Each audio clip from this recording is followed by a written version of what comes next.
Apa sih Pak? Sampeyan niku sembarang maido. Ya wong wis seru anak sedih, anak sumpek menengah. Ora tambah ditakoni, tambah kok tinggal nang mburi. Ya apa sih Pak? Wong arek dhewe nek ana aku jange tak takoni ya nyimpang. Aku iki ya wis gak enak. Napa sungguh ngono arek iku? Aku sing nakoni ya ora pantes awakane kok. Iku rek ya urusane wong wedok, luwih luwes. Lah nek bapak iki sing takok ya sawangane rek kok. Aku dhewe ya sumpek kelasaan sangkra iku. Karepku iku ya nek masalah apa? Ngomong aja disidem ae. Ya ditakon kita.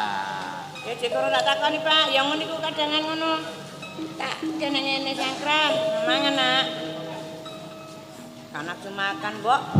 Ngono iku. Ngono. Asale wong duwe penyakit iku mergo pikire sumpek gak doyan mangan. Nek wis telat mangan kena lambung. Ya. Nek kena lambung, bolak-balik mbak-mbek wetenge peri. Ya. Ya iku dadine. Karepe ya apa ya tak takonane. Mbok arek ya nan bijikan. Ya peno ae. Kudune sing nak ya aku nek dikerasan. Aku iki ngrasani awakmu. Apa sih rasa-rasane aku wis mari masak wis mateng. Tekne bapak sarapan dhisik ya sarapono, Pak. Lho. Ya, kon bapakmu sarapan tapi kon nek dikongen mangan ya gak tau gelem jar gak nafsu makan. Yo aku gampang, Mbok, engko kene. Gampang, mbokmu ku pikiran. Nek awakmu gak doyan mangan, pikirane sumpek, melok mikir mbokmu. Awake kuru delon ta? Padamu. Sampean koyo ngene iki. Aku yo angen-angen awakmu, matamu mek bapakmu sakjane lho awakmu iku ono apa? Kok tak wana kok koyo susah ae. Mikir apa? Mikir apa? Ojo dipikir dhewe ngomong nang Mbok. Yo, Mbok. Pak, ngene lho. Jenenge aku iki yo duwe anak. Anakku wis gede. Ya. Lah arekku, Mbok, tambah suwe ku ya tambah ngerti. Tambah suwe tambah ngerti nah. Ya tambah gede. Takon Pak, bendino sipakku ki nang ndi sih yo? Sipakku nang ndi sih yo? Bendino aku alasan. Lah gak wis kok kandhane ta. Lah Pak Demu ku lak bapakmu lho. Wis. Yo gak mungkin aku gak mirip ngomong ngono. Aku lak yo bingung sih Pak, terus aku ngomong yo apa maneh. Yo ewang-ewang ngono Pak, bekne jong bertakon. Aku yo gak kurang-kurang. Loh, ya. Niki lho ya apa sih? Lah kok maneh? Apa? Barang dimakan-makan karo kanca-kanca. Barang dimakan-makan dari karo gota ngono lho. Sapa? Gori. Gori. Gak tau makan-makan rangi iki jare gak duwe sipak ngono. Loh, ngomong ta? Ren nelongso ngono lho ya. Gak ngomong tane kok ana sipakmu. Sipakmu sih nah. Pak Dewa sipakku. Wes ngono lho, Dik. Ren diwacan-macan ngene lho cari. Riko jok madan-madan rang iki gak duwe sipak. Rang jek duwe sipak go omah iku lak sipak reang Dik iku. Walah, kon iku dibijuki rek. Wong kon ganteng ngono. Lapa duwe sipak kaya brengkesan pencet jare ngono, Pak Dik. Ngomong duduk brengesan pencit. Wes mau Pak Dik, kok reng gak trimo. Oh iso iku lho. Sopo iki? Sopo? Sopo? Iku mang Gori. Paranono Pak, paranono. Gori sopo? Gori iku lho carane. Kaseria. Heeh. Elah medal sakmene. Awake ku cilik ngono lho, Dik. Heeh. Kayak seneng aku, Dik. Wong cilik tapi Wong gegemane. Tapi gegemane ya, Bu. Sakmene Kemane? Kira-kira gede. Perasaku lho gede cari nek kegemane. Oh, ya gak wani. Lho gak wani ngono jare wani. Tapi gegemane gede ayo beres. Kayal-kayal aku engko. Apa bener ngono lho, Dik? Rang iku gak duwe sifat. Rang coben kumpul karo kanca-kanca kabeh padha ngalih jarine gak duwe sifat ngono lho. Siapa, Mbok? Aku lu jawab apa? Siapa maneh? Misalnya narik Wis gede. wis ngomong terus. Saiki kok tutup-tutup ono. Ya nek wis arek gede ngerti. Nanti parane. Sanjane Iya, tetep wis takon. padha anakmu iku. Terus apa sejatine wong tuane nah? Butuh ngomong ta, Mbok? Ijo. Ngomong. Apa mesti apa nek? Yo. Kabeh-kabeh madan-matani karo Reyang Yung. Dina iki Reyang jange takon karo Riko Yung yo. Sajane si Pak Reyang iku jek ana tak gak ngono lho yo. Saben-saben Reyang mesti madan-madan. Umpama Bapak Reyang iku jek ana urip kok di panggonane yo. Nek mati kok di kuburane Reyang tak sungkem yo supaya kok kanca-kancane madane Reyang iso jawab ngono yo.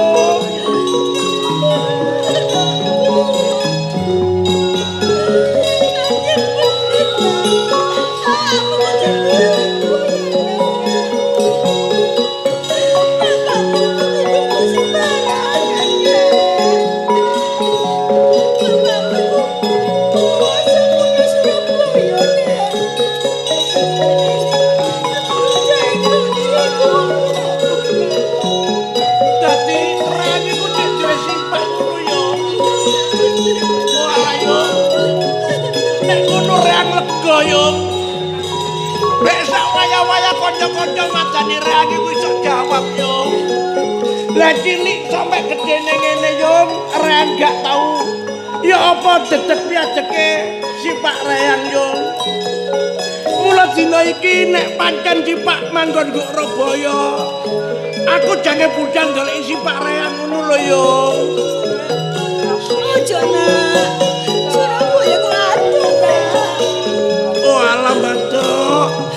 Senajan Surabaya adong kok nek diparani suwe-suwe lak dadi tidak amat dok.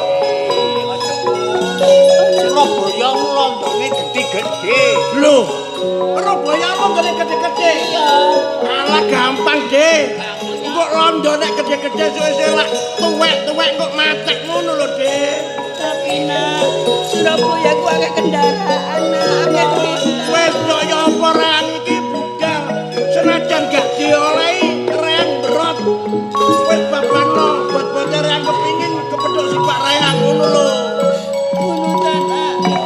Ya wis kaselan wis. Coba bisa. Mesisan. Nek awakmu kepengin ketemu karo wong tamu lanang.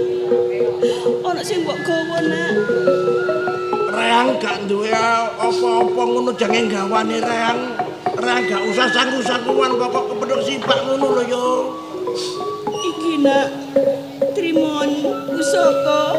Iki ta yo. Iya, Nak. Tak trimone yo yo. Nek awakmu gawa pusaka iku, awakmu diakoni anak.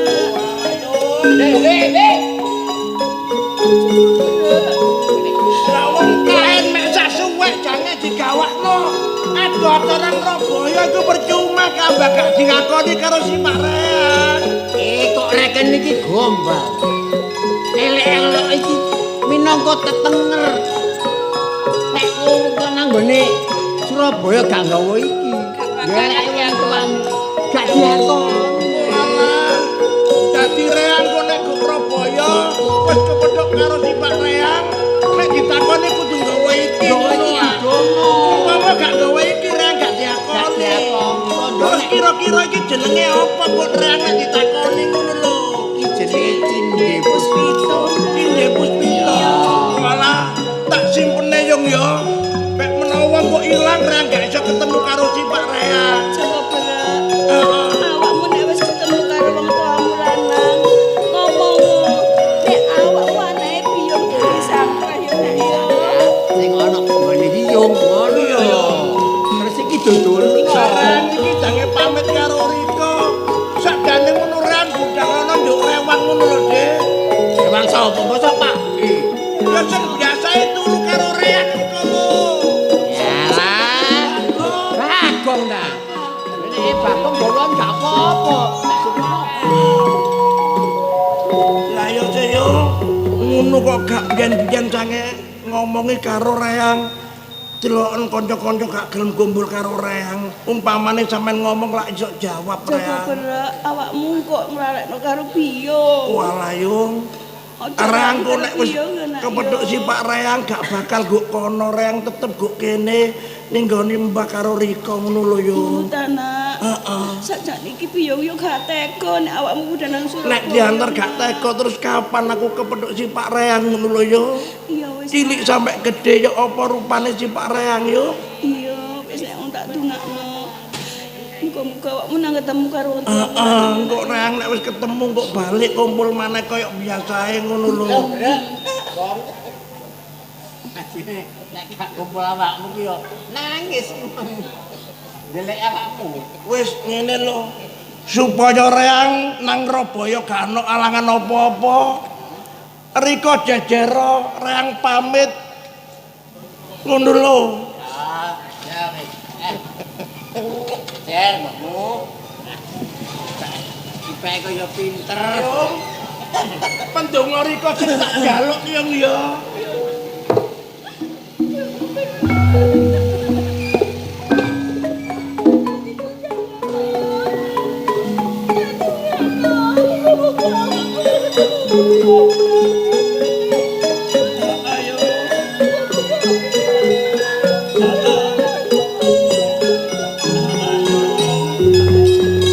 Wis ayo Reyang gak bakal lali karo sampeyan yo. Mbok De, pendongane Mbok De yo. Reyang jange budal nang Rabaya buat-buatan ndelok si Pak Reyang ngono lho, De.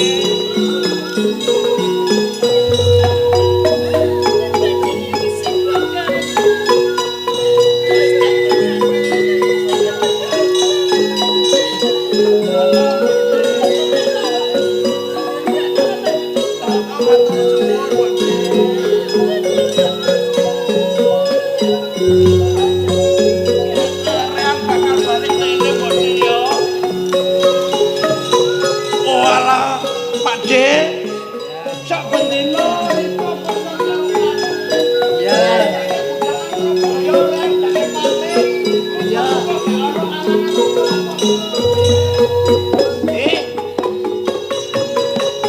Aku dorong Aku li dorong disungkemi kok iso amblas. Sing sabar. Anjen arek sing ora ngerti. Ya iyalah. Ya masa aku ki jange muring-muring ya gak pak. Tinggal berat ya. Awak dhewe ayo ndongakno Joko berat. Iya, sejene iku Sangkra gawekno jenang abang, jenang Sengkala, jenang Munir ya.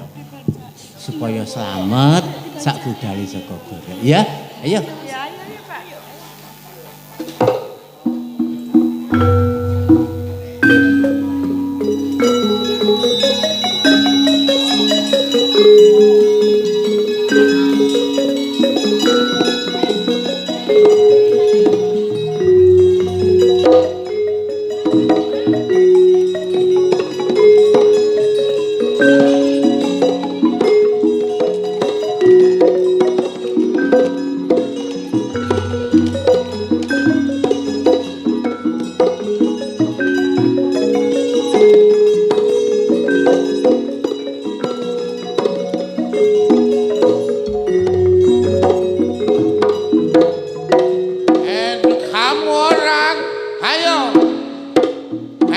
kamu orang.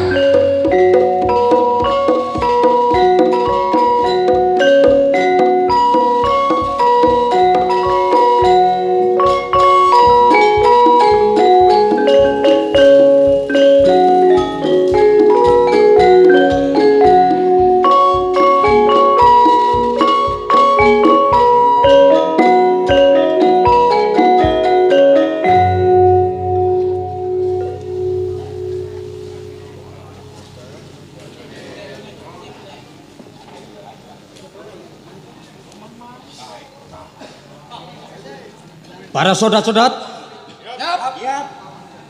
cepat sedikit jalannya.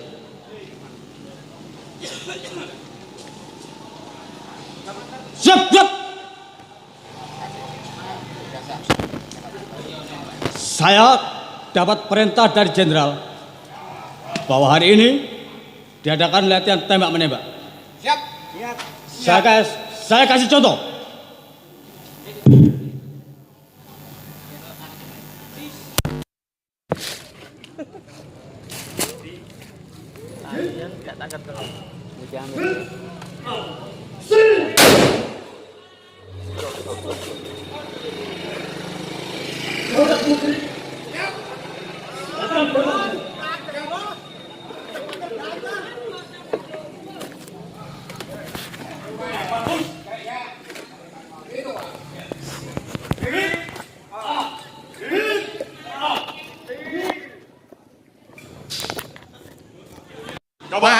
Coba diperiksa dulu. Kamu nih, Wak. Coba di pistol. Oh, periksa dulu. Iya. Ya.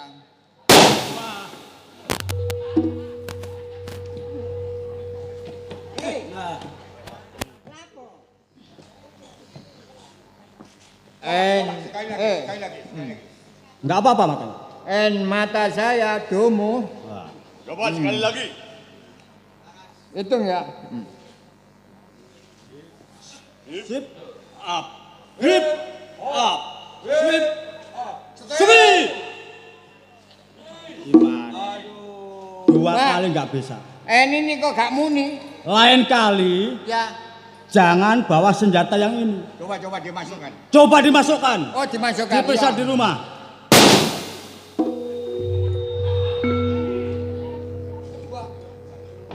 Saya ini kenapa kok meledos di sini? Gimana? Ini meledos. Ini. Coba saya kasih contoh. Gimana? Hitung. Coba.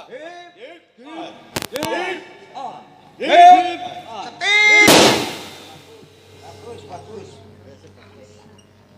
Saya rasa latihan tembak menembak sudah cukup. Siap. Baris di. Ibu, saya tidak tawar dulunya. Apa kata tawar dulunya itu? Warnanya kayak tambahan. Siap, siap. Siap.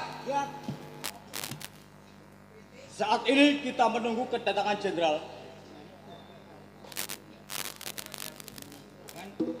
Menunggu kedatangan jenderal.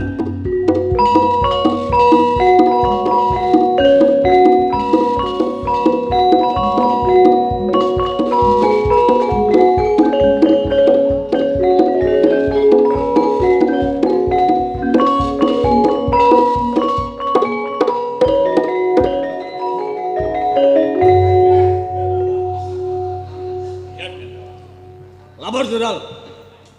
Latihan tembak menembak hari ini sudah selesai bagus semuanya. Kapiten, Siap. apa itu betul-betul saudara kamu bisa melatih? Bagus semua. Kalau begitu begini kapiten, Siap. Ika mau perintah kue orang jaga di pintu masuk. Kalau ada tamu, tanya siapa itu orang, segera laporkan pada Ika. Siap. Laksanakan. Para soldat, kowe orang yang berlatih setiap hari. Tahu maksud dari itu?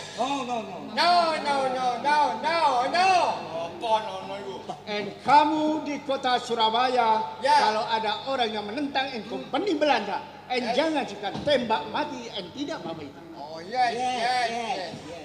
Lapor jenderal. Apa kapiten? Di luar ada tamu Ada tamu dari mana? dari Semarang. Siapa itu orangnya? Namanya Dari Semarang. Semarang kamu. Saya kira tamu dari Semengko. Soldat-soldat semua. Kamu orang jangan lengah. Siapa itu orang yang pribumi yang menentang kompeni Belanda? Menentang apa yang perintah dari Ika tembak mati tidak apa-apa.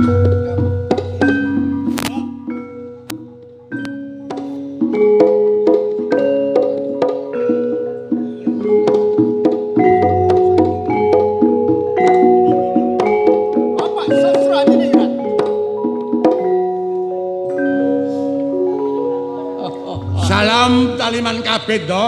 Saya terima itu Bapak Sosro Hadiningrat. Atur suwun. Atur suwun, Dara. Bapak Sosro Hadiningrat. Nggih, Dara. And kenapa kamu orang tidak ada undangan ke Tangsi dan sekarang datang ke Tangsi ada perlu? Surabaya kan. Surabaya. Blek keblek. Surabaya gak ono sing bener Surabaya. Surabaya. Surabaya. Surabaya. Suro. Enak, ambune gak enak iki tak ambok. Kok cek wanine Dimas Sawung Sari dibungkem barek iku. Arek desa kesa-kesa. Tujuanmu nang Surabaya kate apa? Goleki si Pak Rehang. Apa? Si Pak. Si Pak Dimas. Si Pak iku apa? Si Pak niku nek mboten keliru nggih bapak niku Kang Mas. Oh. Bapak. Si Pak kok. Bapak. Si Pak. Bapak. Ayo. Kandhani kok si Pak gak kandel. Ono tumenggung. Tumenggung.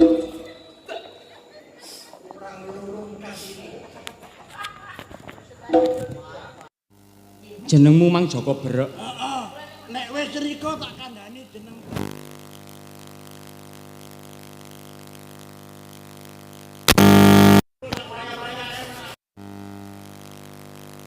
Oh, kepingin rombare aku. Ngono kan. Mangertenono. Nek ana pawongan sing pakaiane mencorong-mencorong, ya iki bledheke Surabaya. Sawung Rono. Walah nek ngono gampang tengerane. Reang nek sak waya-waya mlaku dicegat karo corong-corong iki jenenge gokno. Heeh. Lah riko sapa? On takok bare aku. Nek awakmu gurung mangerteni rungokno gobokmu blek keblek. Nek dedeg piadeke gawe pakaian menceret kaya ngene iki.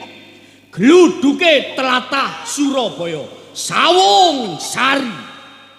Oh, jangkep nek ngono. Iki corong, iki ceret, iki gokno, iki gori. Ngene lho. Wus. Gokno karo gori ya. Reang jange nang Surabaya kaya ana dalan. Reang jange ndoleki si Pak Reang. Kon kok cik kendelmu tetep nekat kepengin mlebu. Nekat ndoleki si Pak kok. Umpama awakmu tak balekno mulih. Ya tetep gak gelem Reang. Ngono lho. Blek keblek. Heeh. Apa sing mok gawe? Yen tak gawe kepitik, mosok awakmu gak.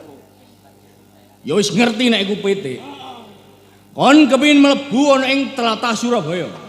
Ning ana tantangane. Tantangan apa? Wong gak ana sing nantang aku blas kok. Ya iki tak tantang kon. Ya baban wani, paling yo gedhe aku, paling menang aku. Tantangane rungokno. Apa awakmu gak tak oleh mlebu ning tlatah Surabaya sebab tlatah Surabaya iki kablabar janur kuning. Walah gedabrus wong reang kono wis sampe kene gak ana janur kuning belas kok. Lho, jangkrik. Iku ngono paribasan. Reang gak ngerti paribasan ngono lho, Ri. Tegese kablabar janur kuning, wong njaba gak oleh mlebu, wong jero gak oleh metu. Ongkep. Lho. Paribasan goblok. Kandane gak ero paribasan kok dikandani paribasan terus. Wis. Iya, Kang. Ayo. Tantangane pitikmu didu marek pitike Sawung Sari. Terus nek pitike Joko Berek menang, Nek pitikmu menang, awakmu oleh mlebu ing tlatah Surabaya. umpamane kalah. Tak tugel gulumu. Lho, reang lak gak iso sarapan kok. Lho, ya gak ngurus. Karek kon wani apa gak? Nek gak wani, bali aja dibacutno anggonmu mlebu ing tlatah Surabaya. Wis mesisan babanno wis nekat. Arang bot-bote kepengin mlebu nang Surabaya nek tantangan ngono. Iya. Ya wis dadi, tapi gak nakalan lho ya.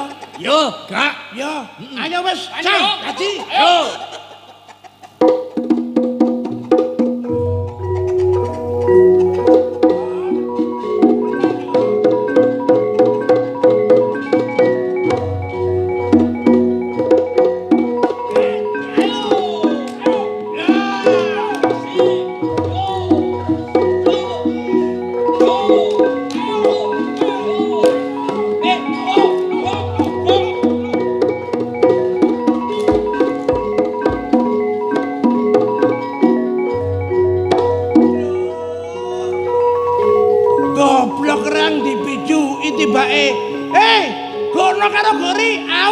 ya.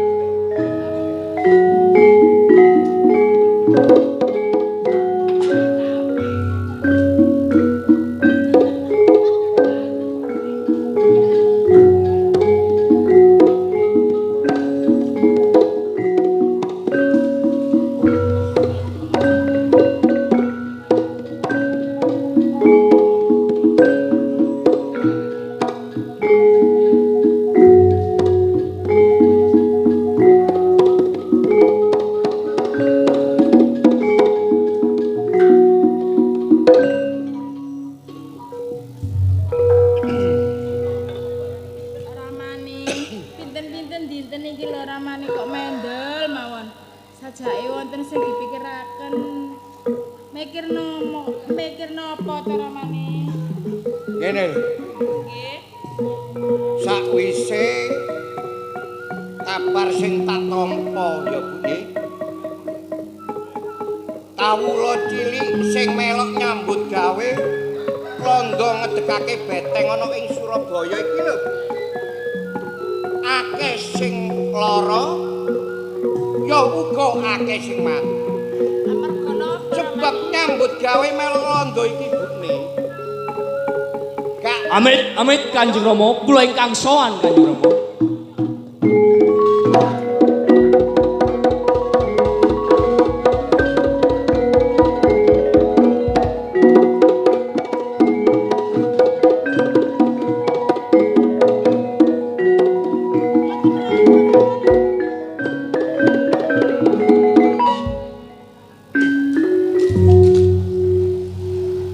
Saung Rono kalah saung.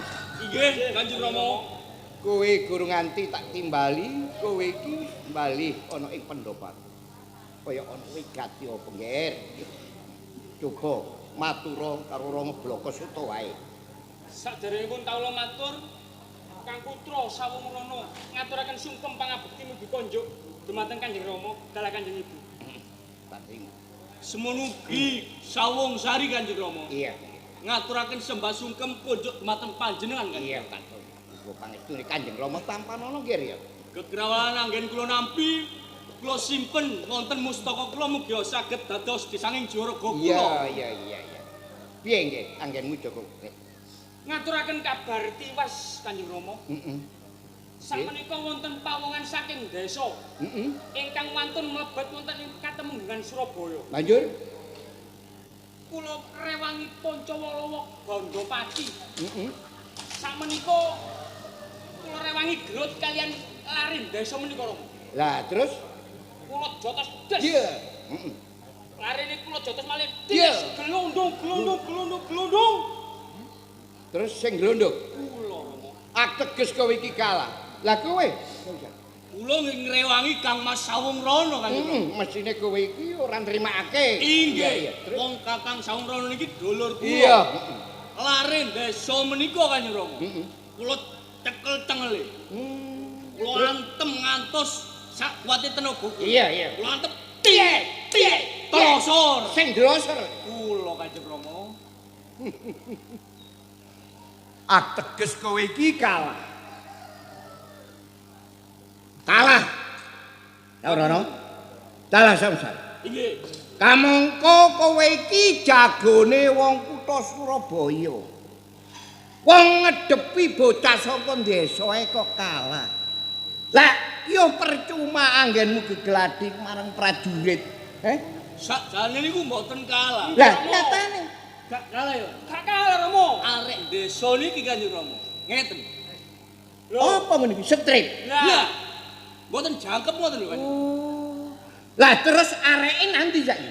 Nggih mboten semerap. Paling nggih nututi kula kali Kang Mas Sawung Rono. Ateges arek strip memang gak lega kalila yen kowe iki cek urip mungkin. Mboten kados. Lah mulane iki. Lho, Lho. Nggih niki Kanjeng Rama. Kanjeng Rama. Nggih niki sing. iki lho. Rama, Rama. Kene. Ri. Karono. Petik kundi. Lek, petik opo mau gak nggo petik kok. Nakalan ngono. Lho nakalan ya opo sih? Aku dikon delok-delok gak ono apa-apa riko mlayu ngono. Lho, ganteng-ganteng nyolongan. Lho nyolongan ojo ngawur. Pun percados Rama. Niki ngoten. Lho, rambine apik era kelip-kelip e. Lho, iki tak gawe ngono apik mbek ya. Lho alah, lanang-lanang cewekan. Lho, gurine, oh ana sawet dimbu. Tetet, tetet. Ayo aja ngawur.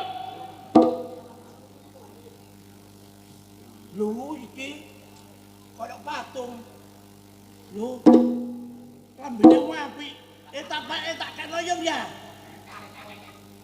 Gak ono sing ngomong iku. Gak gelem ngomong kali ya. Areh. Lho, Areh. rang dudu asare, rang duwe jeneng. Ngerti kowe iki areh. Lah ya duduk sare. Sing arani sare iki sapa? Iku mang Areh. apa? Mandek. Mandek. Mandek. Mandek kae arek-arek barang. Wis, Pantes kowe iki bocah saka desa ora duweni tepo slira. Ora duweni duga. Jenengmu sapa? rang Joko Berek. Joko Berek. Heeh. Sangka ndi, Rek? Arek lidah di Wonomati. Kedurus nganan titik dokare mek rong krepes. Wah, apa takon? Kepengin dolen nang nggonku. Lah apa? Dolen nang di desa. Terus awakmu iki munggah nang ngene pendopo agung iki lah sedo karepmu ndol. Dolek isi Pak Reyang. Si Pak Reyang. Heeh. Apa le? Iki lho, Wak, sing ngene lho yo mbek wong ya.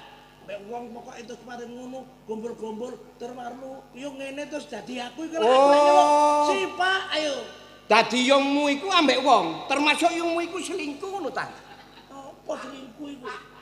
Lah jare yungmu iki ambek wong. Ya bojone iku. Lah ngono. Kok ambek wong iku termasuk wong iku ya tangga ya. Lah ngono, wong. Bojo ya tetep wong. Si Pak iku apa lho? Si Pak niku nek mboten kliru nggih bapak niku Rama. Bapak. Pak nggih. Oh, ya paham aku. Dadi awakmu iki ndoleki bapakmu. Ngono ta? Beda karo taun rono dalah samsar. Nek ndoleki bapak iku nek aturan tembung Surabaya iki ndoleki Sudarmamu kakung. Diamput. Rang iki ndoleki si Pak Reyang, gak ndoleki Wak Darman dodol kampung tak tonyo pisan kok. Rang iku ndoleki si Pak Reyang, gak ndoleki Darman dodol kangkung. Sing aranane Sudarman dodol kangkung. Iku mang. Lho, Ayo. Ya ngene iki. Nek bocah saka desa ya ora ngerti. Lah iku mang jare Pak Darman dodol kangkung lak ngono. Oh, sing ngarani dodol kangkung iku sapa? Lah iku mang apa iku? Dudu iki nek nene saumrono dalang nek ndoleki aku, jarwamu dodol kangkung. Dudu ndoleki Gak. dodol kampung. Bekne. Teketang gak tak sodok kon mang. Ya aja dakdok-dakdok ngono. Sembarang nek kena dijelasno sih. Joko Brek. Heeh. Nek pancen awakmu nang kutha Surabaya iki ndoleki bapakmu iki dadi apa? Jare yo si Pak Reyang iku Surabaya dadi bedenggung. Bedenggung. Heeh. Ana ta bedenggung kawruh dalan. Bedenggung niku nggih tumenggung niku lho Kanjeng Rama. Temenggung. Nggih. Tumenggung. Jarene bedenggung. Temenggung. Bedenggung. Temenggung. Ambone lho. Kandhane bedenggung mang lak yo enak. Terus jenenge Jenenge sapa? Jamberono. Jamberono. Heeh. Nggih. Ana Jamberono. Rono jambe Rono. Jayeng Rono. Jaing Rono. Jamberono. Jaing Rono. Jamberono. Jaing Rono. Ambone ne lho. Jaing Rono. Jamberono kok. Jaing Rono. Tak amboni kon go. Durung jambone nggih terus ae. Seneng jambon ngene. Joko berak. Heeh. Lah terus aku takon karo awakmu. Heeh. Terus wong tuamu iki jek ana. Ece. Sapa ae sih? Jenenge Yungku ya Dewi Sangkraya Roro Blenga. Terus mari ngono Pakde wong Sadrana biyen cek dadi Demang saiki ndongkol. Yai Ropati lan Boyo Soro. Oh. Jangkep wae. Termasuk cek bapak. Ya. Joko berak. Nek pancen awakmu iki mlebu nang kutha Surabaya iki goleki wong tuamu ya. Heeh. Kowe gorong ngerti wong tuamu. Lho. Camberone ku riko, Pak. Heeh. Lho alah. Stop.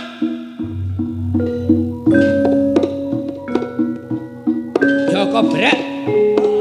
Ojo pisan-pisan awakmu ngakoni karo aku. Sik, aku takon karo awakmu. Ojo gampang nek aku iki wong tua. Nek pancen awakmu iki anake Isangkrah, ya. Terus awakmu metu nang ngene kutha Surabaya iki digawani apa sih? Jajal. Lho iya, Pak. Ayo digawani apa? Orang digawani sakjane, Pak. Apa ya? Lho, ayo. Aduh. Abot sanggane nek kepingin wong tadi untu kowe. Orang digawani apa? Ya karo opo kon? Orang digawani apa? Ayo iling-ilingen kon dekek endi? Aduh. Ha. Nek kon dekek ngono jelas dijoko wong. Dah. Ha. Eling nek ngono, Pak. Apa? Orang digawani cendhe. Dudu cendhel, Pak. Orang digawani iki lho, Pak.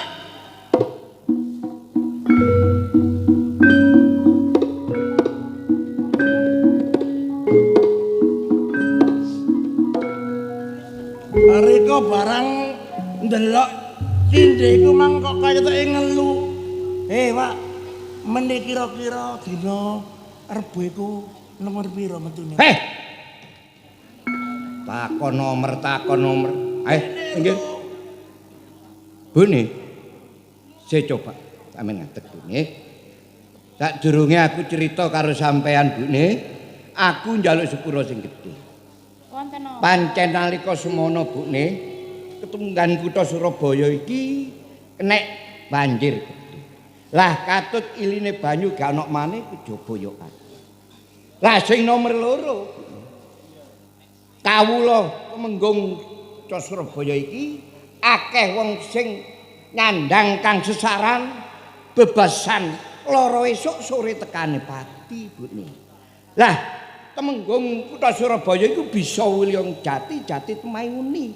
Nanging aku kudu nglakoni mepes raga banting nyawa ana ing rawa wening ana ing wiyung.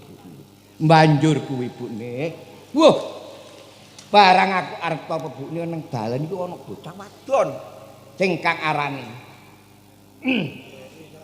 Dewi Sangkraya ora bleng. Wayu tenan Bune. Wayu tenan. Nganti aku duwe rasa timbul katresnan lahir tumuse batin donya tekane kan tak rapi Bune. Tak rapi Bune. Ya sepurane sing gedhe. Ya.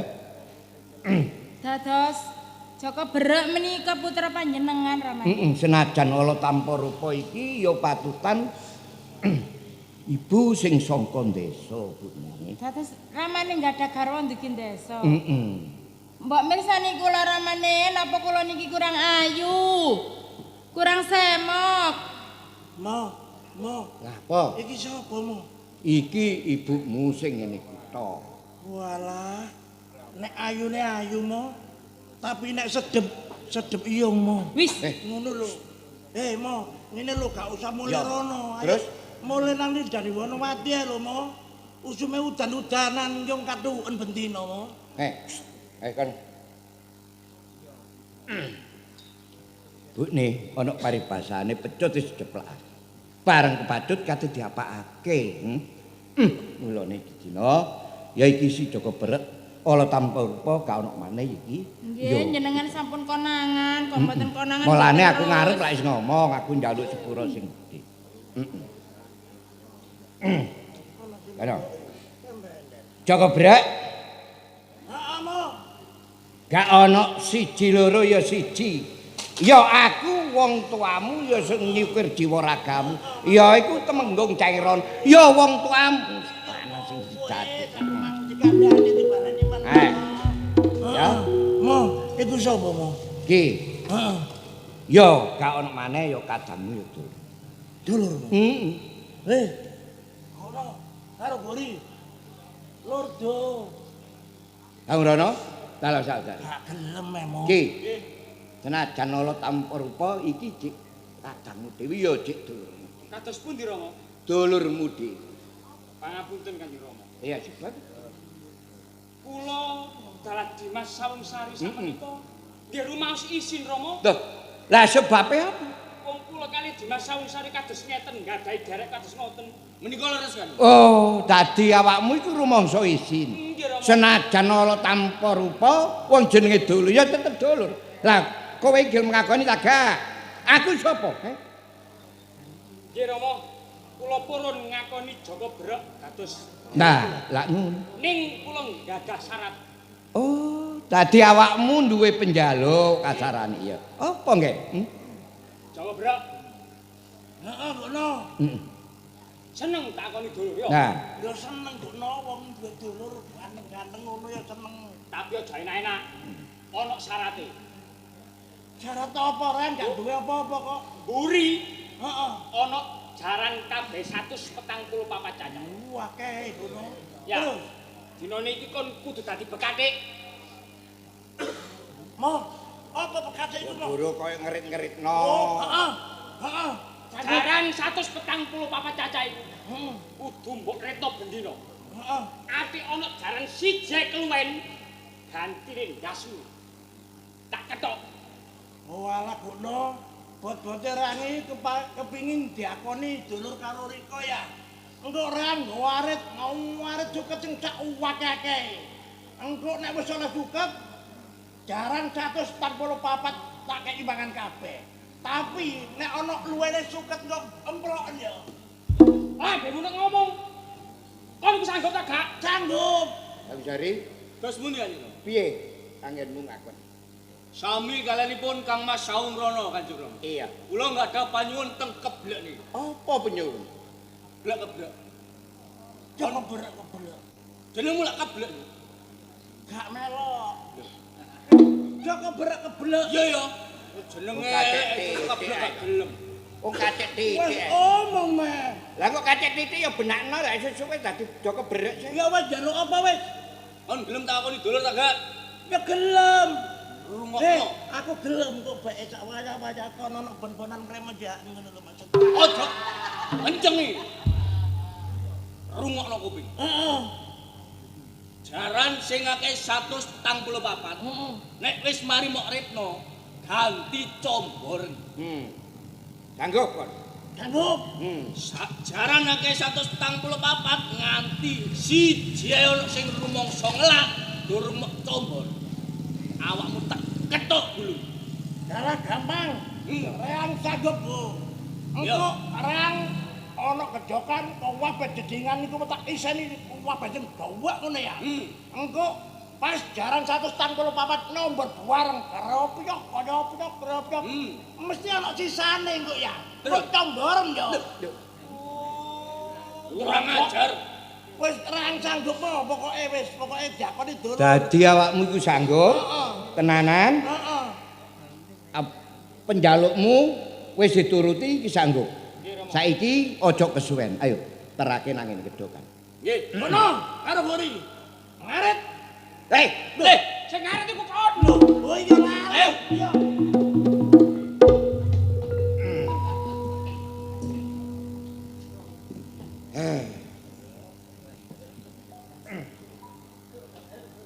Ya apa maneh nek barang kaya arek tambah suwe gak tambah cilik tambah. Arek lho.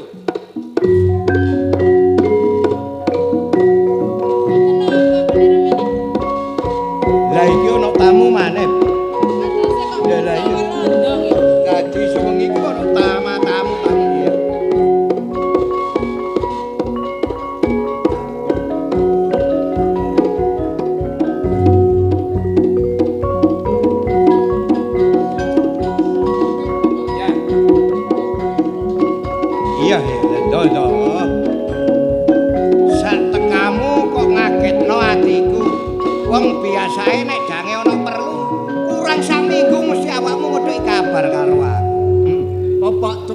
Jeng Rono. Iya, iya. Dan Ika minta maaf sama kue orang. Kedatangan kami ke Tumenggung Jeng Rono ini sama soldat-soldat ada perlu. Dah, perlu apa ndak? Oh begini Bapak Tumenggung Jeng Rono. Selama Ika di kota Surabaya, Ika tidak tahu itu. Oh, berselit Bapak Tumenggung Jeng Rono. Oh, iya iya. Aku paham sing mbok karepmu. Awakmu teko nang ngene kutha Surabaya iki isine. Lah ya kepingin roh beselitku sih. Oh, Lah betul, ngono sih, betul Ndok. begitu. Yo, Bapak iya iya. Tumenggung Jeng Rono. Ya ya ya. Aku gak kabotan, Ndok. Nek ndodono beselitku. Oh, terima Dadi kasih. nek pancen awakmu ngerti, lah tak padha enake ta. Betul, Iya. Bapak Tumenggung Iya, Jeng Rono. iya. Bune. Cih, coba jukukno. Cuma aku pesen karo awakmu lho ya, Ndok. Pesan apa itu Bapak Tumenggung Jeng Rono? Bilang terus terang sama Ika. Ki. Beselit tak dodono, ya. Terima kasih Bapak Tumenggung Jeng Rono. Saya Ika datang kemari minta beselit kowe orang. Berarti Bapak Tumenggung Jeng Rono hari ini tidak jadi Tumenggung lagi sudah dongkol. Ya apa, Ndok? Ambalono maneh omonganmu? Kamu orang bukan Tumenggung lagi, tapi sekarang kowe orang sudah dongkol Bapak Jeng Rono. Oh.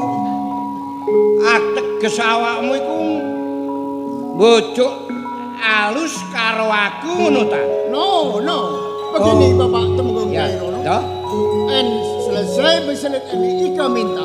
Bek menawa aku dadi Temenggung ana Surabaya iki mung garise samene, ya. Aku gak apa-apa. Cuma aku takon jawaban sing jujur. Oh, boleh Bapak. Nek pancen beselit iki mbok cabut. Lah, kutha Surabaya iki lak ya gak ana sing mimpin lho. Bapak Jeng Rono. Kowe orang jangan salah paham. Saya minta tolong kepada Bapak Jeng Rono beri sayembara di kota Surabaya. Siapa itu orang yang bisa nyotor gendero Cindi Tungguluto di atas kindiran Manorogala itu yang mengganti Bapak Jeng Rono. Oh. Bener aku Begitu, dongkol. Bapak? Tapi londo cek njaluk tolong karo aku. Betul, Bapak. Termasuk aku iki cek dipercaya lah ngono. Ya, toh. Good. Ya, aku gak kabotan. Engko nek sak mungkurmu teko kutha Surabaya, tak mlebu kutha Brangwetan ya. Tak woro-worono buka sayembara. Sopo sing iso nyodor gendera Tunggal Yuda? Sing ana kitiran Menara Galak ya. Iku diangkat dadi Temenggung Panoman ana Brangwetan kutha Surabaya. Ngono ta, Nduk? Betul. Ya, toh. Terima kasih Bapak Sing Jeng Rono. aku pesen karo awakmu, Nduk. Apa itu? Nek pancen awakmu iki kok mulih saka kutha Surabaya, langsung madhep nang pimpinanmu, Nduk ya. Loh, Nang atasamu njaluk pensiun dini kok, Nduk. Bapak Jeng Rono. Nek ndelok mlakumu kaya ngono njaluk pensiun dini. Sebetulnya begitu. Tapi ke atasan Ika tidak mau pensiun. Karena itu saya ngono dihukum. ya. Ya, Nduk. Kok aku sak mungkurmu tak mlebu. Loh, pamit. Tak warai ya. Hati-hati ya, Nduk.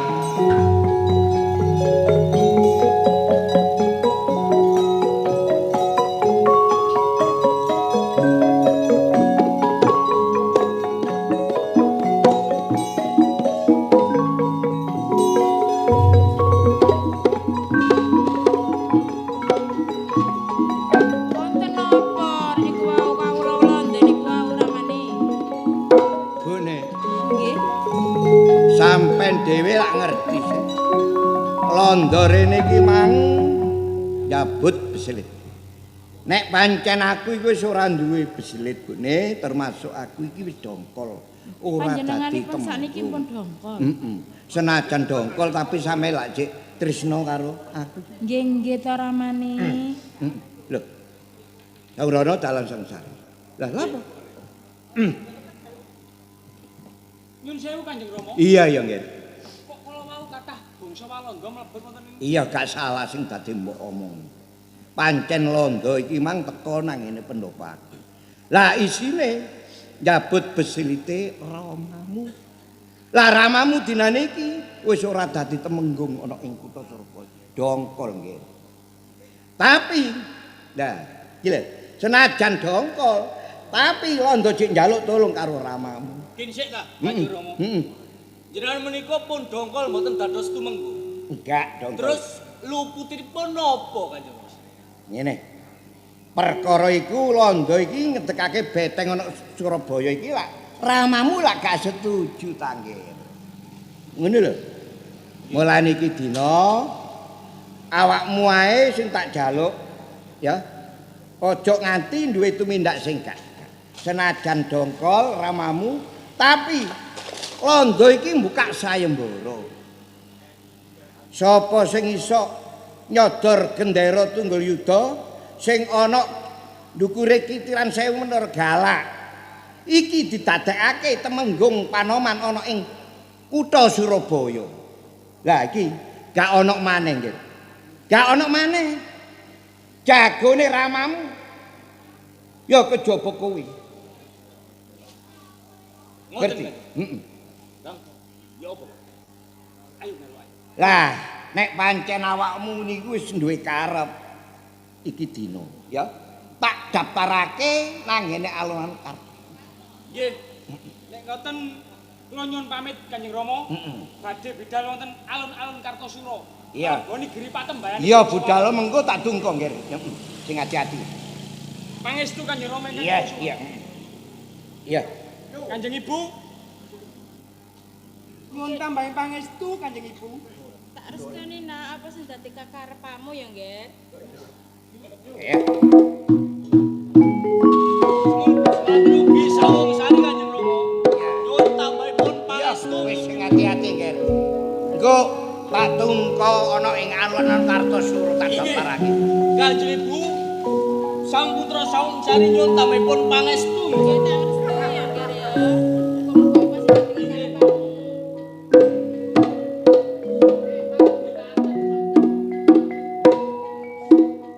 Bune, Wis muga-muga ae. bocah sing karone iki teko nang ngene alun-alun Kartosura. Ayo. Ayo munggah nang sanggar pamuji. Jaluk apa sing dadi kekarepane budane supaya kasil kasembatan. Ayo, ayo.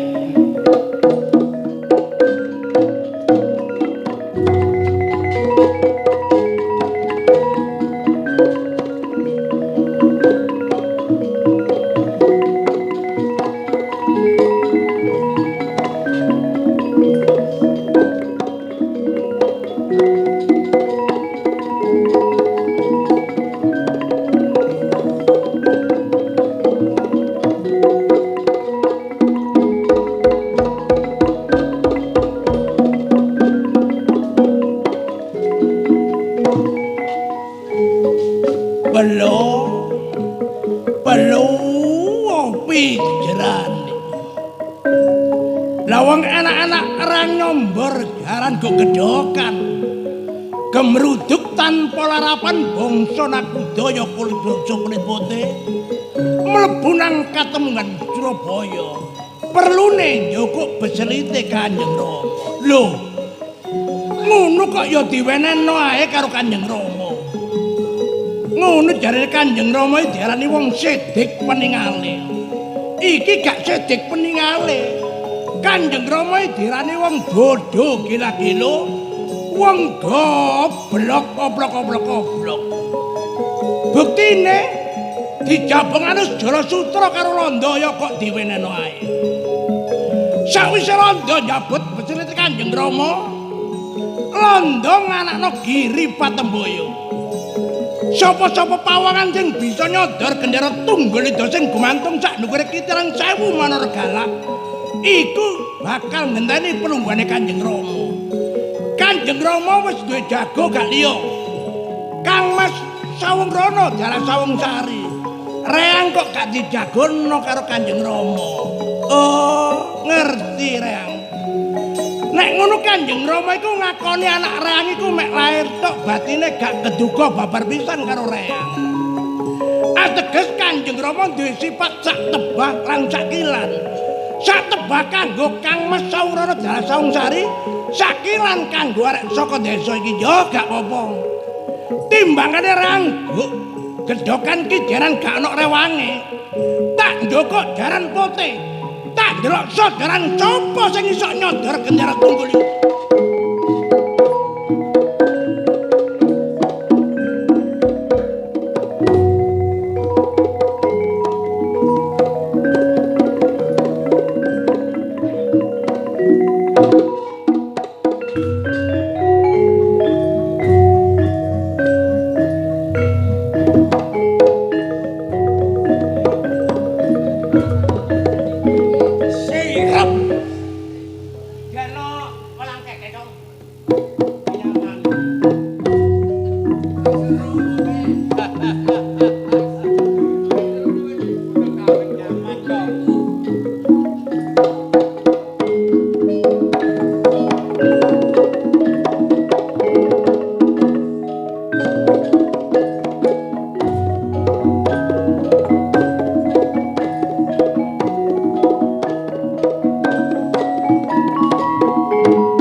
Nyuwun sewu prajunan sedaya.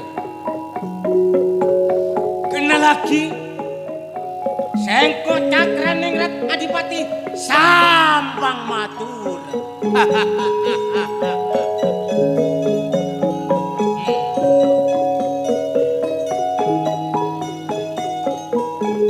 Sengko mengeding setia.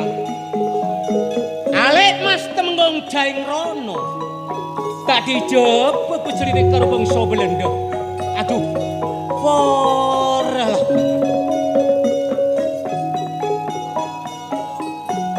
Engko menengak jejamane perang Nanggar Tarunajaya. Bodoh orang jebak kaya posen karo bangsa Belanda. Reng kenek lok tau dosana nanggung pakarana cilaka. Mangkana kok serontar galon-alun kartos. Sorongan apa daya? Yang nyaman dateng galon-alun Kartosuro. Sing ngacok.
Soldat sudah siap?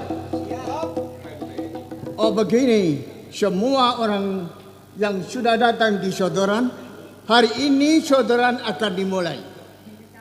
Tapi semua saudara jaga yang betul. Saudaraan hari ini saya serahkan Bapak Sosro Hadiningrat dari kota Semarang untuk menyelesaikan saudaraan hari ini. Baik dan jeleknya saya serahkan oleh Bapak Sosro Hadiningrat. Matur suwun, Doro.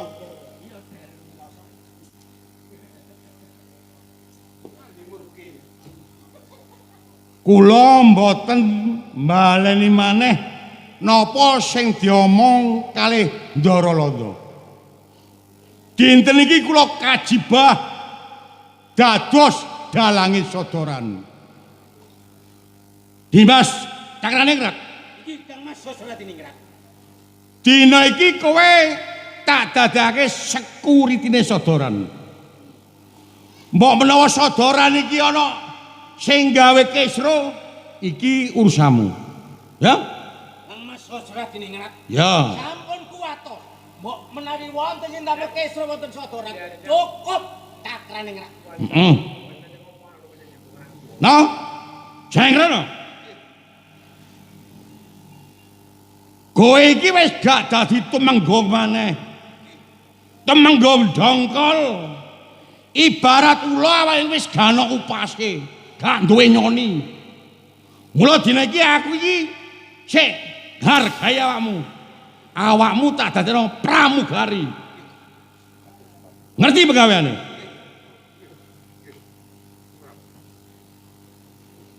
Ger. Sawung rono adalah sawung sari. Kowe ngomong nang aku melok leboni Saimbara.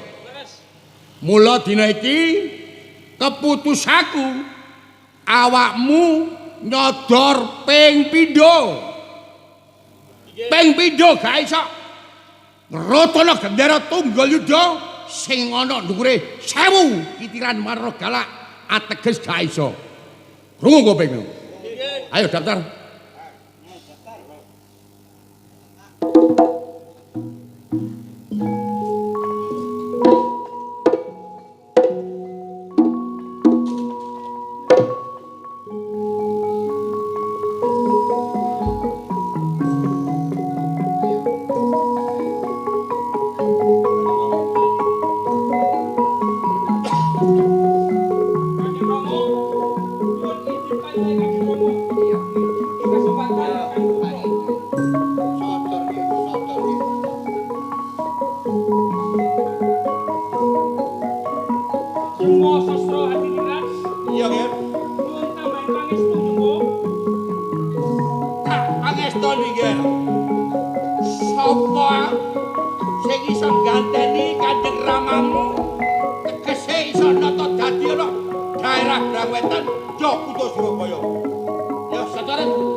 Ayo, ketar.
Mboten saged nyodor gendera. Kula sing salah. Apa itu Bapak bilang salah? Iki mang aku gak buka primbon. Oh. Tapi aku eling nek saiki iki wase taun. Dadi dina-dina gak enak. Oh, begitu. Ya. Tapi begini Bapak Sosro Hadiningrat, NIK adalah perintah dari Ratu Helmina. Sodoran tidak bisa ditunda. Hari ini pun juga harus selesai. Ngeten lho, Ndara. Kula ngarep ngomong nek wase taun. Ditunda liya dina mawon. Begini Bapak Sosro Hadiningrat, Company Belanda tidak ada perhitungan itu was tahun atau itu tidak boleh. Hari ini kalau diperintah, Ika melaksanakan sesuai perintah Ratu Helmina. Terserah Bapak Sosro Hadiningrat beritahu sama penduduk pribumi siapa saja yang boleh masuk mengikuti sayembara. Nggih ta Ndara. Sing gadah kuwasa niku Ndara Londo. Good. Saniki kula umumne. Baik itu Bapak.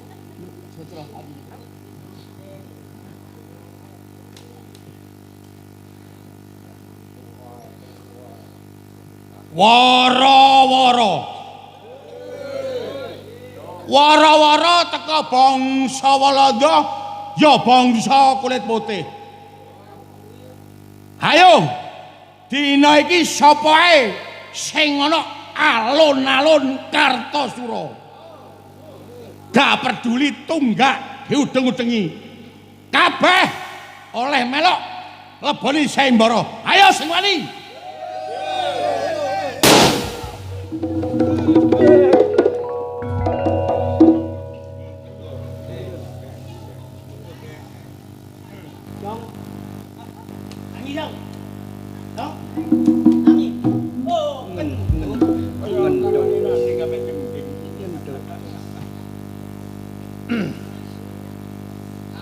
Kang Mas Cakraningrat. Ya Mas Tumenggung Jaya. Ala tanpa rupa lare menika Kang Mas. Nggih. Menika tasik putra wayah penjen. Panjenengan kan kada putra kalih. Niku lak saking kutha. Lah menika Niku saking dusun Lidan. oh, dadi niki saking dusun. Nggih, leres. Gak lah, ya tadi temeng Temenggung dikendeli, wong Temenggung klutusan.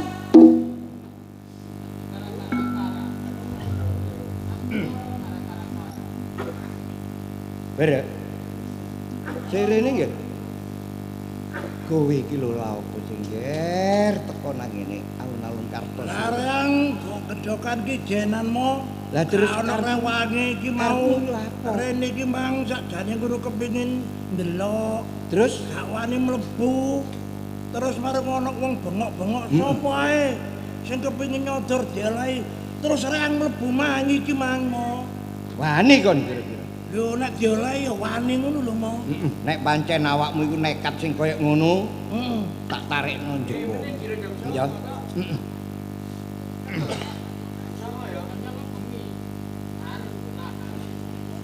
Kang Mas Sosroadi.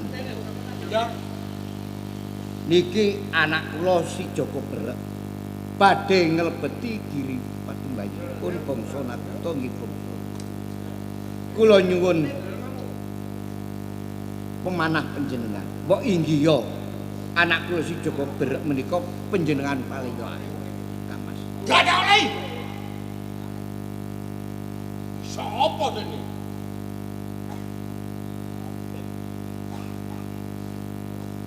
Kang Mas Cakrani. inggih, Dimas monggo. Panjenengan menika lak inggih sampun semerap. Inggih, inggih. Terus kula menika si Joko Berek badhe nglebeti giri patimbanipun bangsa Nagata nggih bangsa. Inggih, inggih. Lah pramila kula nyuwun lega-leganipun manah panjenengan. Anak kula si Joko Berek menika panjenengan paling layak. Kados pundi panjenengan menika saged? Dimas Temenggung Jaingro. Nggih, Kula aturi pinarak. inggih matur.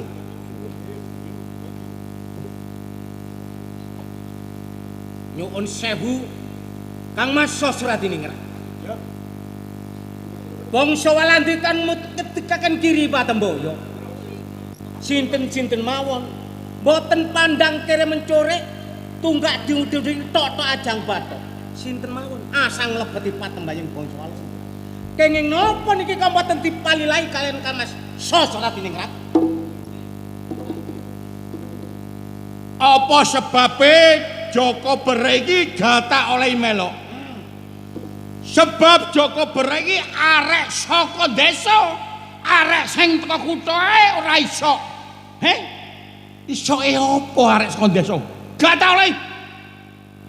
Kang Mas Sosroadi ningrat. Desa diantara kutha niki panggenane Kang Mas. Tapi manungsane sami mawon kalian panjenengan. Enten paribasane kiri lusi jalmo tan kena irino, kiri konong lusi suket sak duturane gunung sing ketunggelan suket. Senajan niki lare desa sinten semeret kedunungan wayu dipun palilai Kang Mas. Tetep gata oleh. Dipun palilai. Gata oleh. Dipun palilai. Apa aku mbok kira wedi karo wong Madura bangsat? Untung beda orang, tak ada orang tak paten apa. Wong Semarang gak bakal wedi karo wong Madura. Ayo. Ngajak apa kon? Metu tekan kene. Bangsat. Sosro hari ningrat, sabar, tidak boleh bertengkar. Wong Sodoran Semarang harus harus diselesaikan. karo wong Madura bangsat. Pak, Ayo metu. berhenti Bapak Sosro Hadiningrat. Kapan ini sodoran diselesaikan? Saya kan sudah bilang Bapak Sosro Hadiningrat harus selesai hari ini. Siapa saja boleh mengikuti sodoran begitu Bapak Sosro Hadiningrat. Dadi arek iki tetep diolahi to. Boleh, good, boleh.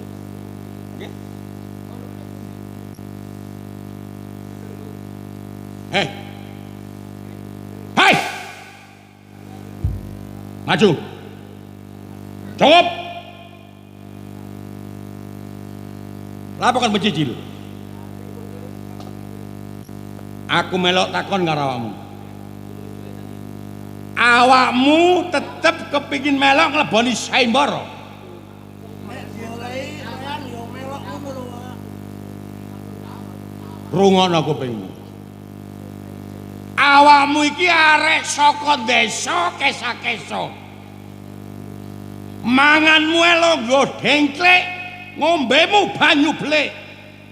Duwe gegayuhan dukur, kang lamun padha karo cecak nguntal klopo. Tapi sarene ndara londo iki ngolehi awakmu tak olehi. Tapi nyodor sepisan. Sepisan awakmu gak iso nyodor gendera. Tugel glumu minangka gawe tumbale alun-alun Kartosura. Wani tak kakon. Iyalah, Wak. Nek pancen penjalukane Rika sing kaya ngono, ya gak apa-apa reang wani wis. Pancen nek tak pikir-pikir, reang urip go alam donya iki mek gawe jangkep-jangkepan tok kok.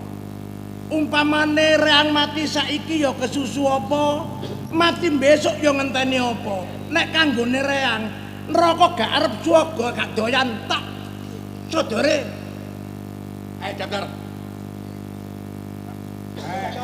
Daftar.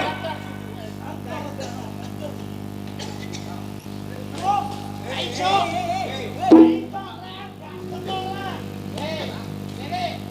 Reang gak sekolah gak iso. Nek gak sekolah masih jempol gak apa-apa jempol. Jitol. Iya jempol kok jitol sih jempol kok jitol. Heeh. Jempol. Jitol. Loh, jempol kok jitol.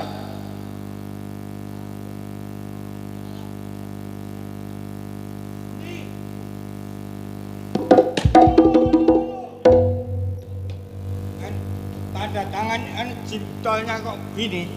Kayak ceker remes ini. Hei. Ya apa? Jelas. Jitol gini.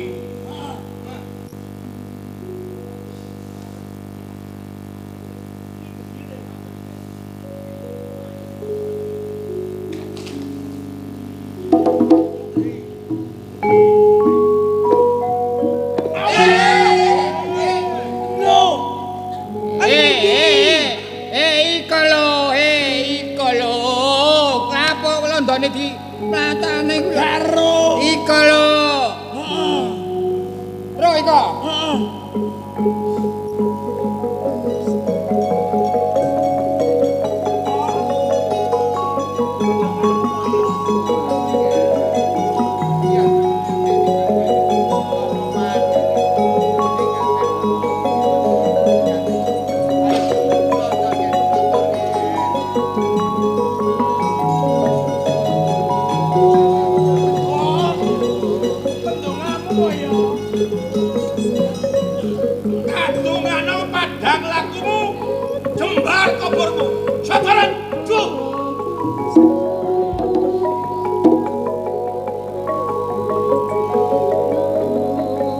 Wak brengos. Pendongamu wak brengos ya. Jong. Pancene kanok maneh sing pantes sing kanteni palonggane wong tuamu kejaba awakmu, Jong. Mulane dinan iki tak iteni kaya banyu mili. Tak jalukno tak sono kalung pusaka kala munyeng, Jong. Pusaka kala munyeng.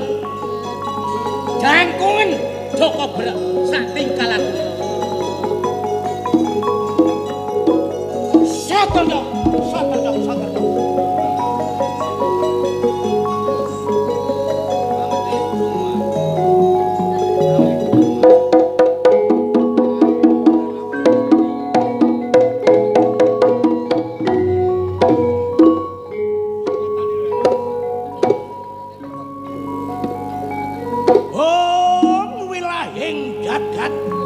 Sekare bawono langgeng yang jagat binano.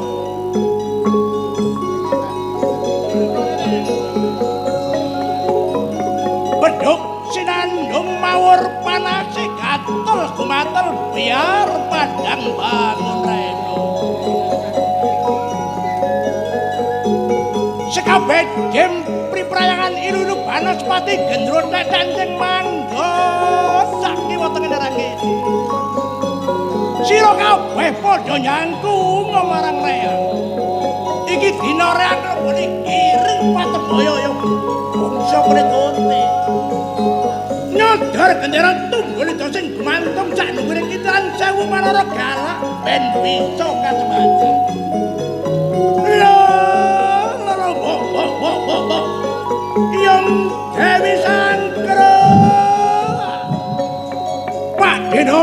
Demang Wangsadrana Nyai Ropati lan Bayajana.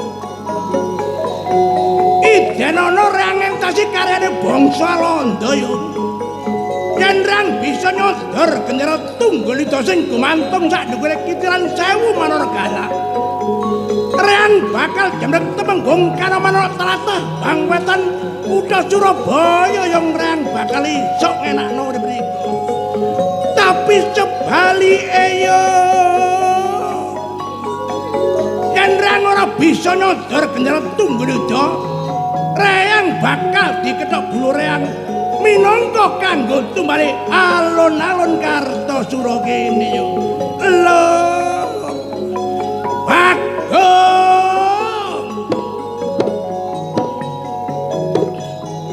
Bagong Reang.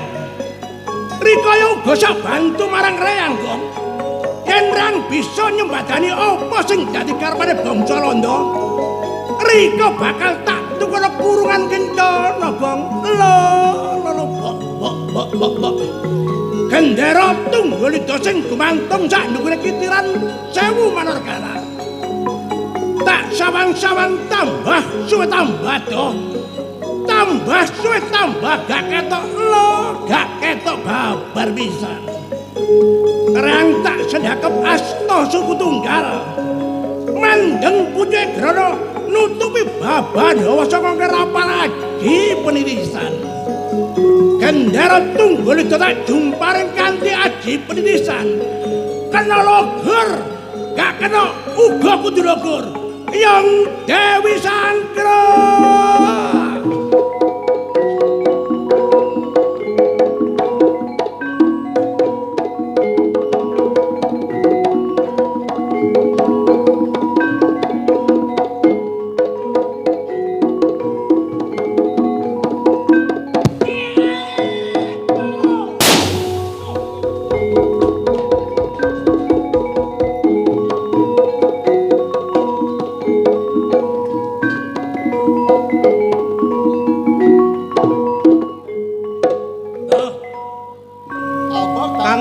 Suradiningrat dorong tumekane ngato. Tak tututane. Boleh. Bapak Jaingrono. Iya. And iki pesan Bapak Jaingrono. Saya bisa beri hadiah berselit sama anak si Joko. Terus tanggal 1 Januari bisa datang ke Tangsi tanggal 1 Januari. Oh, iya. Begitu en janji ke sama Bapak. Jamin loh, jamin. Jam 1 Jam 1 ya, Wan. Iya. Pamit Bapak. Ngono, sing ajan. Iya.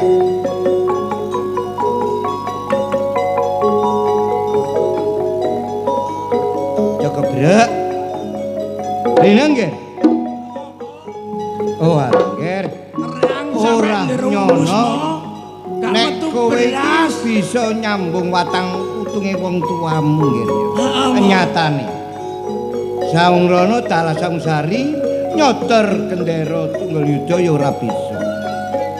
Lah iki mang Londo mutusi omongan nggih. Yen tanggal 1 Januari yen kowe iki bakal nrimo beselit. Tanggal 1 mo. Nek nek taun kanane nek pas tanggal 1 tak juwuk nang Tangsi mo. Ngono ae.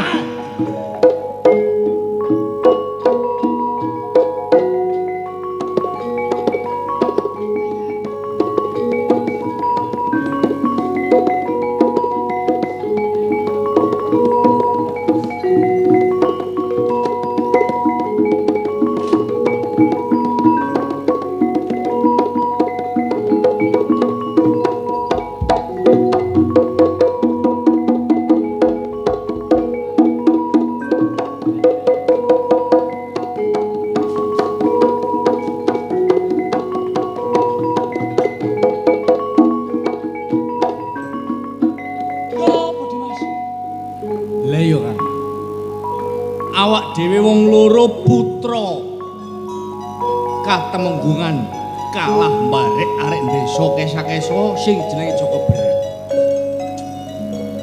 Nasib awak dhewe saiki apa? Nek kaya ngene. Ayo balik ae. Balik nang ndi, Kang? Nang Ketemenggungan Surabaya. Iya. Wah, padha mek mlebu kandang macan, Kang. Sampeyan gak isin mlebu ning tlatah Surabaya. Kamangka awak dhewe gak iso ngganteni palungguhane Kanjeng Rama. Jengwo.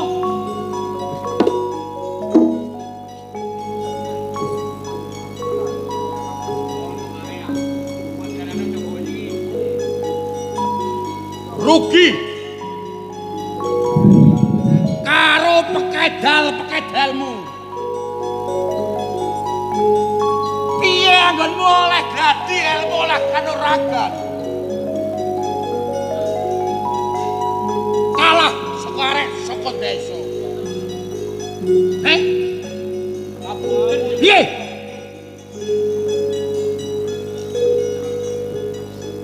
Saka rumangsaku nek gak Sawung Ralaya, Sawung Sari. Sing iso Ragala Gendera Tunggal Yuda ning nyatane ora pecus karo. Lajeng kados pundi jengwo? Nek wis kedadean kaya ngene iki, kon wani balik nang Surabaya.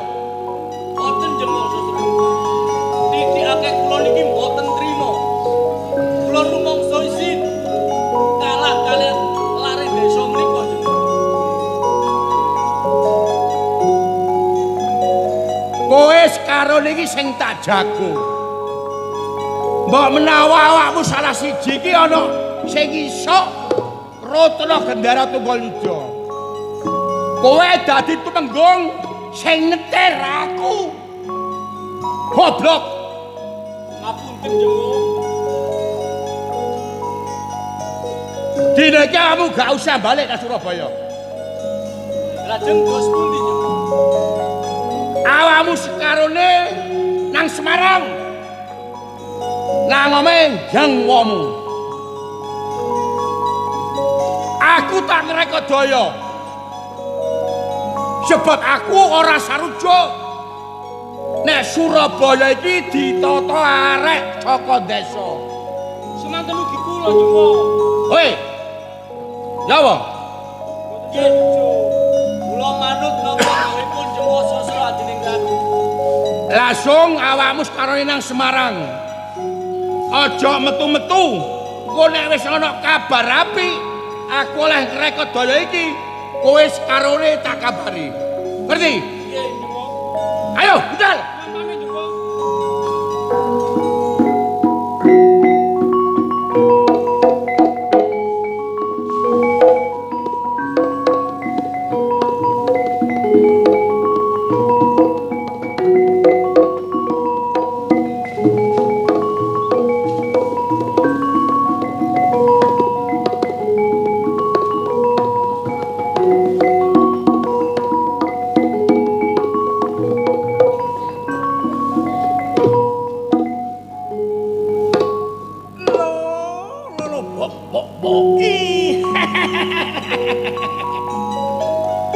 Tanggal siji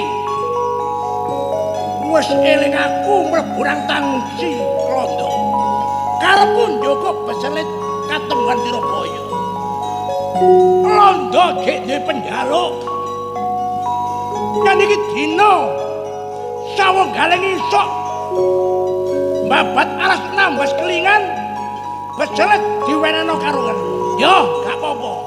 Nek nganti rondo branyari janji tak jomplang tasine alas nambah kalengan.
nuntun sendok.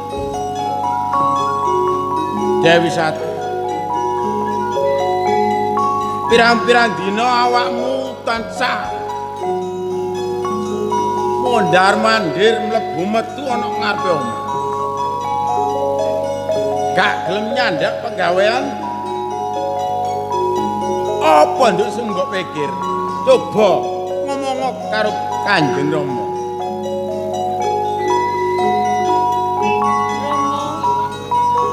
Pancene aku iki tansah pirang-pirang dina iki mikirno Inden.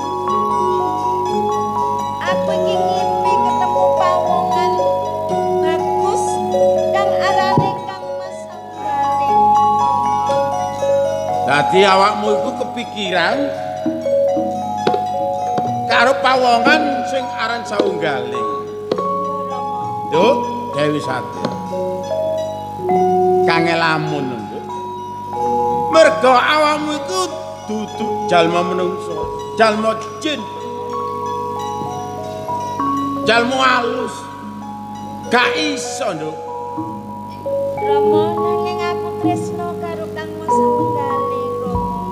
Ya apa Rama kudu Alas nambas kelingo. Apa wani-wani mlebu alas nambah sekelingan iki. Coba mikir.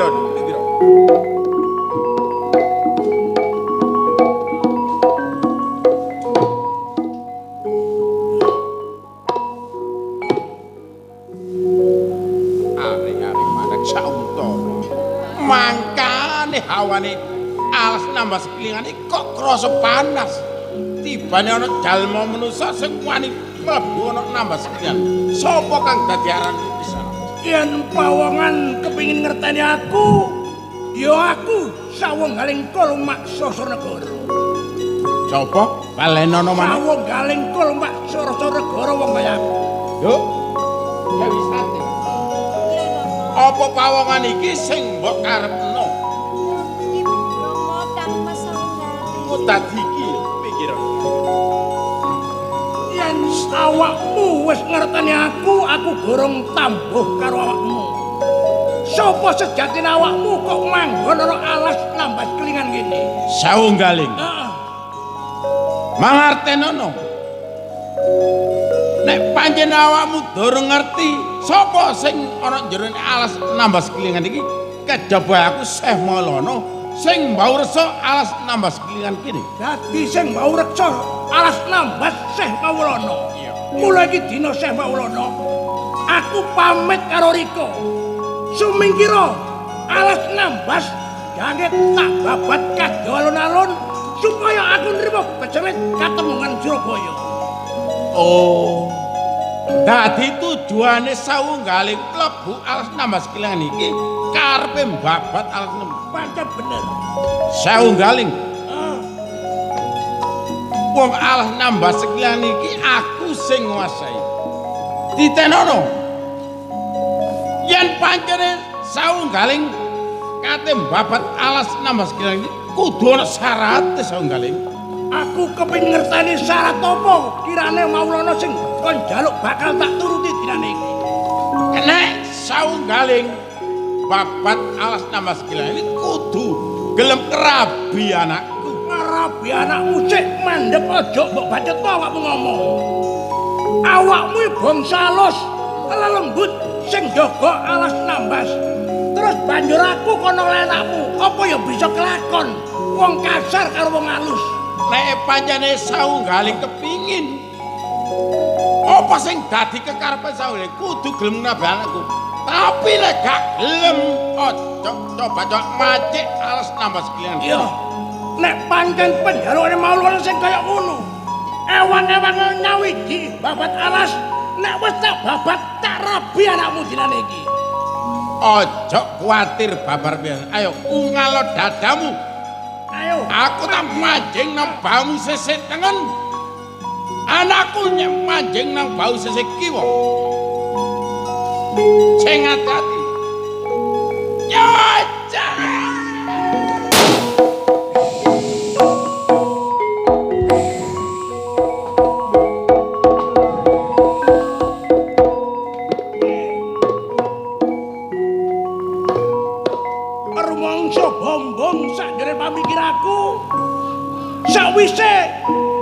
Dewi Satir mangging ana Jiwarabaku. Maulana mawujud tumbak belereng ranang. Goreng kecuan nek ngono tak babat alas nambas supaya aku iso njogo besret katemgan Surabaya. Tak babat iki.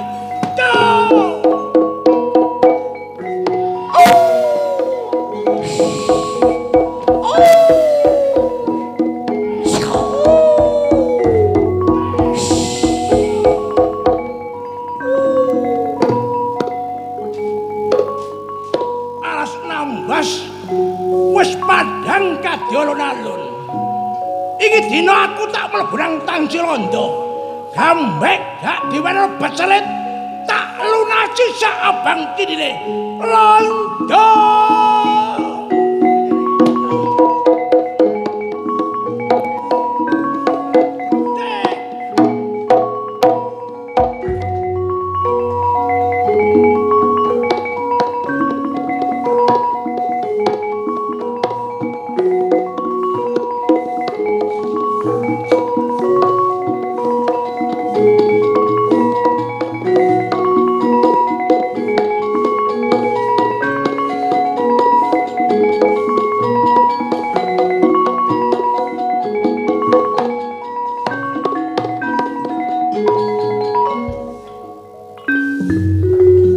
Soldat semua. Kapiten. Yes. Bagaimana income? Ini Bapak Sosok Hadiningrat. Nggak bisa dipercaya. Kalau begitu Bapak Sosro Hadiningrat tidak bisa dipercaya lagi. Bagaimana ini kalau Ensawung Galeng ke Tangsi obrak-abrik Tangsi? Maka dari itu kita tunggu aja Bapak Sosro Hadiningrat. Oh, Bapak Sosro Hadiningrat, sekoe orang tidak kena dipercaya. Ternyata itu Sawung Galeng masih hidup. Ndoro, Good. Ndoro gak usah wedi. Bagaimana tidak takut? Sosro Hadiningrat wong teko Semarang. Bener wonge siji. Tapi pikirane 17 menungsa podol petung sapi. Bagaimana Bapak? Ndoro Londo lah ngerti. Ini minuman. Minuman. Good, good. Tapi sodat-sodat Ndoro Londo gak usah melok ngombe. Oh, karena apa ini tidak boleh? Sebab iki ana racune. Oh, Wis tak kei racun. sudah dikasih racun yang saudara. Mbok menawa Sawung Galeng rene njaluk baslit, awakmu gak usah melok ngomong, cukup aku sing ngadepi, ya. Oh, good, good, good. Ah, itu Sawung.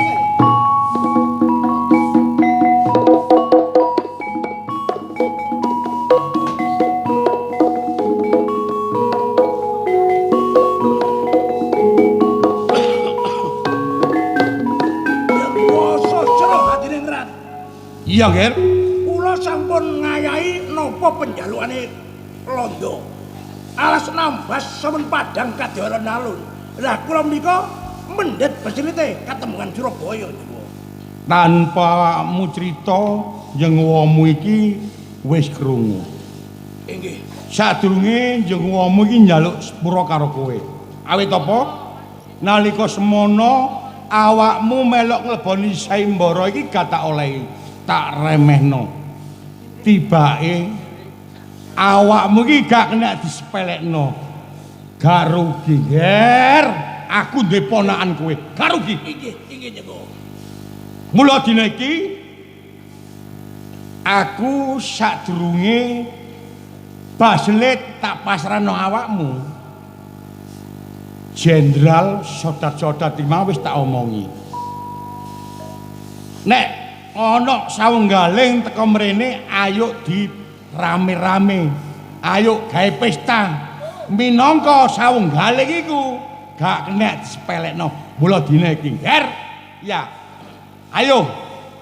Pesta dhisik, ngombe-ngombe dhisik. Nek wis mari ngono, basle tak pasrahke kowe, ya. Ya. Tak molehane, Ndoro. Ger. Saiki awakmu ngombe dhisik. Nuwun sewu, kula badhe tandhet saderenge kula nginum niki Jeng Wong. Takon apa ya? Jeng Wong niki priyantun saking pundi? Lho, aku ngarep wis ngomong aku teko Semarang. Dugi Semarang. Iya. Sakniki manggen aku manggon ana Surabaya saiki. napa mboten cemerap nyeng wasastra Hadiningrat cara adat istiadate wong Brangwetan Surabaya nginum niku. Aku gak ngerti carane ya apa? Sinten mawon ngombe sing botol-botol ateges bandar kedahe ngombe riyen lajeng kula njengo. Dadi nek cara Surabaya sing nyekel botol iki bandar. Nggih, Bandar kudu ngombe dhisik. pancen bener niku. Iki nek cara Surabaya sarene jengwomu iki sakno karo kowe. Mula kowe dhisik terus jengwomu terus Ndara Jenderal terus sodat-sodat. Ngoten nggih kula Iya. samene. Monggo Jengwo.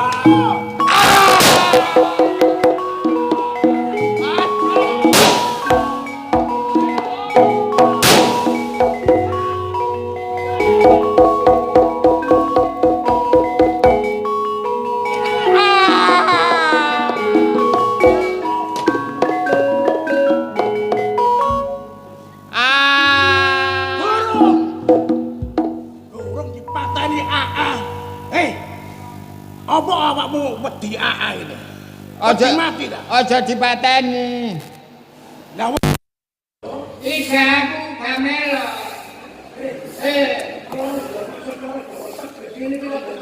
Iya biyen cek pelajaran kok. Tekan bani. Aku mungkin.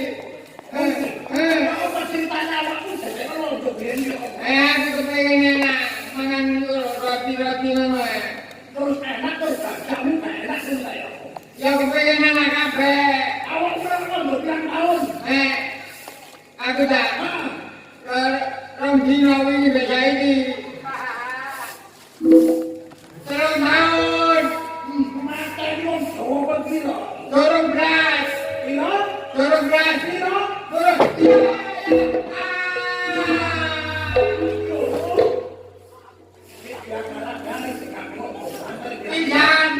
Pijan dong. Ya, pijan. Tak sepuro aku. Ya, ukuran. Aku mau mateni awakmu sebab awakmu kene. Nek ana awakmu garane. Ya, wes. Lho, Dorong. Bapak gendang ngene kaya. mulio Mau kamu yang kene. awakmu wis dibojo tak? Oh, duwe. Endi? Endi? Kamu sih kadang loro kadang beli. Aku curiga. Curiga apa? Awakmu nek mimpi umet HP ijen kowe gak setuju aku. Kasih berapa? Aku gak mau matenya. Tak sepuro. Ya, sebulan deh. Awakku tak parani. Ya. Nang dedes ya. Sampai pakai ngene. Paten dadak. Ya. Mulio. Ya, mulai.